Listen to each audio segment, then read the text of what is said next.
നമസ്കാരം. ശ്രീ പത്മനാഭസ്വാമി ക്ഷേത്രത്തിലെ ബി നിലവറ തുറക്കുന്നതിൽ വീണ്ടും ചർച്ച പുരോഗമിക്കുകയാണ്. നിലവറ തുറക്കുന്നതിൽ തന്ത്രിമാരുടെ അഭിപ്രായം തേടാനാണ് നീക്കം. കഴിഞ്ഞ ദിവസം ചേർന്ന ഭരണസമിതിയുടെയും ഉപദേശക സമിതിയുടെയും സംയുക്ത യോഗത്തിലാണ് ഇക്കാര്യം ചർച്ചയായത്. സംസ്ഥാന സർക്കാർ പ്രതിനിധിയാണ് ചർച്ചയ്ക്ക് തുടക്കമിട്ടത്. എന്നാൽ തന്ത്രി യോഗത്തിൽ പങ്കെടുത്തിരുന്നില്ല. ബി നിലവറ തുറക്കുന്നതുമായി ബന്ധപ്പെട്ട് ഭരണസമിതി തീരുമാനമെടുക്കാനായിരുന്നു നേരത്തെ സുപ്രീം കോടതി നിർദ്ദേശിച്ചത്. ശ്രീ പത്മനാഭസ്വാമി ക്ഷേത്രത്തിൽ അമൂല്യ നിധിശേഖരമുണ്ടെന്ന് കരുതപ്പെടുന്ന ബി നിലവറ തുറക്കണമെന്ന് സർക്കാർ പ്രതിനിധി സമരസമിതി യോഗത്തിൽ ആവശ്യപ്പെട്ടതോടെ നിധിയെ സംബന്ധിച്ച ചർച്ചകൾ വീണ്ടും ഉയരുകയാണ്. ബി നിലവറയെ കുറിച്ചുള്ളത് നിരവധി അത്ഭുത കഥകളാണ്.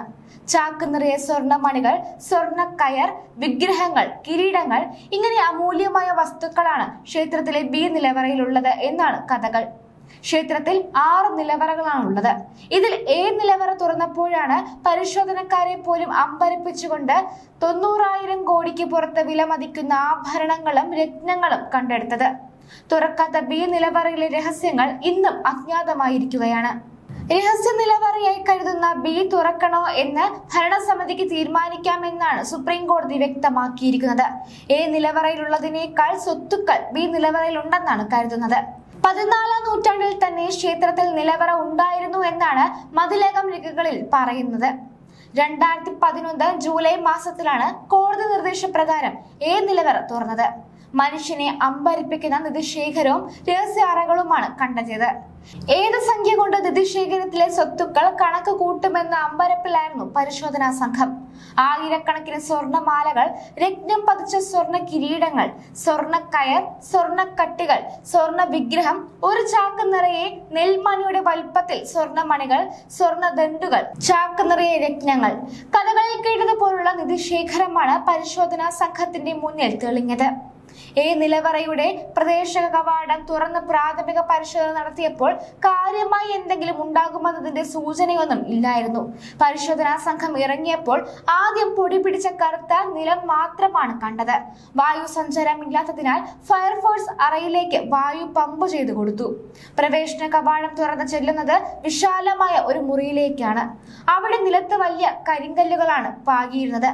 കനത്ത കല്ലുപാളികൾ നീക്കിയപ്പോൾ താഴേക്ക് കഷ്ടിച്ച് ഒരാൾക്ക് മാത്രം ഇറങ്ങിപ്പോകാൻ കഴിയുന്ന പടികൾ കാണപ്പെട്ടു.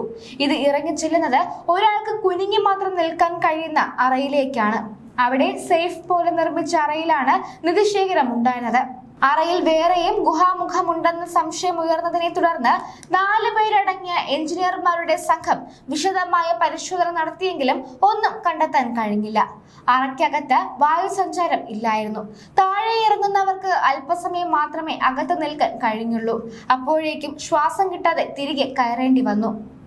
2000-ഓളം ശരപ്പുളി സ്വർണ്ണമാലകൾ അറയിൽ നിന്ന് കണ്ടെടുത്തു.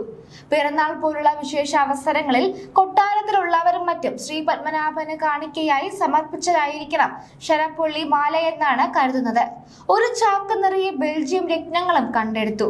2000-ഓളം മാലകളിൽ 4 എണ്ണം 2.2 കിലോ തൂക്കം വരുന്ന ശരപ്പുള്ളി മാലകളാണ്. ഇവയ്ക്ക് 18 അടി നീളമുണ്ടെന്നാണ് പുറത്തു വന്ന വാർത്തകൾ. 12 ഇഴകളായി നിർമ്മിച്ച മാലയാണിത്. ഇതിന്റെ ലോക്കറ്റുകളിൽ കോടികൾ വില വരുന്ന മാണിക്യ മരതക രത്നങ്ങളാണ്. ഒരു ലോക്കറ്റ് 997 വൈരക്കല്ലുകൾ, 19.5 ലക്ഷം സ്വർണ്ണ നാണയങ്ങൾ, സ്വർണം പൊതിഞ്ഞ 14,000 അർക്കപുഷ്പങ്ങൾ. എ നിലവറയിൽ കണ്ടെത്തിയ വസ്തുക്കളെ കുറിച്ച് സുപ്രീം കോടതിയിൽ വിദഗ്ധ സമിതി സമർപ്പിച്ച റിപ്പോർട്ടിൽ പറയുന്നത് ഇങ്ങനെയാണ്. സർപ്പങ്ങൾ കാവൽ നിൽക്കുന്ന നിലവറയെന്നും നിലവറ തുറക്കുമ്പോൾ മരിക്കുമെന്ന് വിവിധ കഥകളുണ്ട്. ഈ നിലവറ തുറന്ന് പരിശോധിക്കാൻ വിദഗ്ധ സമിതിക്ക് കഴിഞ്ഞില്ല. ബി നിലവറ 1990-ലും 2002-ലുമായി 7 തവണ തുറന്നിട്ടുണ്ടെന്ന് സുപ്രീം കോടതി നിയോഗിച്ച പ്രത്യേക ഓഡിറ്റർ വിനോദ് റായ് റിപ്പോർട്ട് നൽകിയിരുന്നു. എന്നാൽ ശ്രീ പത്മനാഭസ്വാമി ക്ഷേത്രത്തിലെ ബി നിലവറയുടെ ആദ്യ അറ മാത്രമേ തുറന്നിട്ടുള്ളൂവെന്ന് തിരുവിതാംകൂർ രാജകുടുംബം പറഞ്ഞിരുന്നു. അറ തുറന്നിട്ടില്ലെന്ന് ഇതുവരെ ആരും പറഞ്ഞിട്ടില്ല. എന്നാൽ ഈ അറയ്ക്കപ്പുറം ഒരു വാതിലുണ്ട്. അത് കിഴക്കോട്ട് തുറക്കേണ്ട വിധത്തിലാണുള്ളത്. ആ വാതിൽ ഇതുവരെ തുറന്നിട്ടില്ല. അത് എന്തുകൊണ്ടാണെന്ന് ഞങ്ങൾക്കാർക്കും അറിയില്ല എന്നാണ് രാജകുടുംബത്തിലുള്ളവർ പറഞ്ഞത്.